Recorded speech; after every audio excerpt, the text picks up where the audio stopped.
Ganyan po, kaya po siya napilit. Ito po si Pablo, daw po ay napakabarahas. Subalit ang ginawa ng Diyos, pinalitan po ng Panginoon ang kanyang puso at isipan. Binago siya ng Diyos. Ang lahat na nangyari kay Pablo ay galing sa Panginoon. Yan po ang nangyari kay Pablo. Kaya sinabi niya, hindi niya kailangan, hindi niya ninanais yung kanyang buhay pa. Hindi niya sinasabi mahalaga ng kanyang buhay. Ang pagpapahalaga niya ngayon, ang maghatid ng mabuting balita sa lahat ng mga lugar. Sa iglesia, sa gawain, kung saan siya magpumunta, dala niya ang mabuting balita ng Diyos.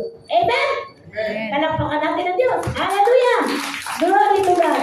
Sabi po dito, ang tungkol sa kagandahan ng Diyos, siya ay nagpakahirap. Dala-dala niya ay saan man ang lugar siya pumunta. Hindi siya umurong, hindi siya sumurenda. Sabi niya, pagod na ako. Hindi po niya sinabi yun. Nahihirapan na ako. Wala po sinabi si Pablo gano'n. Hirap na. Ayaw ko na. Hindi po niya sinabi yun. Sa kabila ng maraming pagsubok na dinaan sa kanya, yun po ginawa niya.